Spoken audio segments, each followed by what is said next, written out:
Social മീഡിയയിൽ വളരെ trending ആയ ഒരു വീഡിയോയിൽ ഒരു അലോപ്പതി ഡോക്ടർ സർവാംഗാസനമൊക്കെ ശുദ്ധ അസംബന്ധമാണ്, ഇത് മൂലമാണ് സ്ട്രോക്ക്, അന്ധത ഒക്കെ ഉണ്ടാകുന്നത് എന്ന തരത്തിലൊരു വീഡിയോ കാണാനിടയായി. അധികം ചിന്തിക്കാത്തയിടത്തോളം അദ്ദേഹം പറയുന്നതിൽ ശാസ്ത്രീയത ഫീൽ ചെയ്യുകയും ചെയ്യും.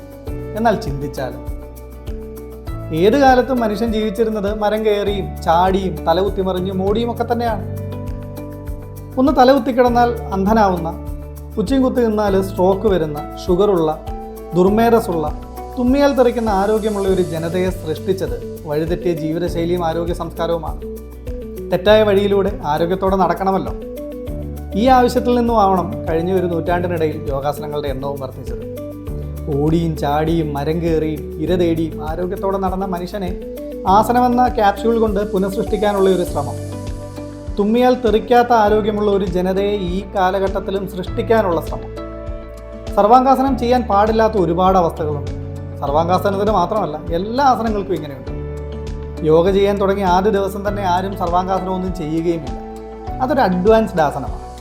ആ ഒരു ക്ഷമതയിലേക്ക് അവർ സ്വയം എത്തുകയാണ് ചിട്ടയായ ശീലത്തിലൂടെ. അത് മനസ്സിലാക്കണമെങ്കിൽ വെറും പെടലിയോടിക്കലല്ല സർവാംഗാസനം എന്ന തിരിച്ചറിവുണ്ടാകണം.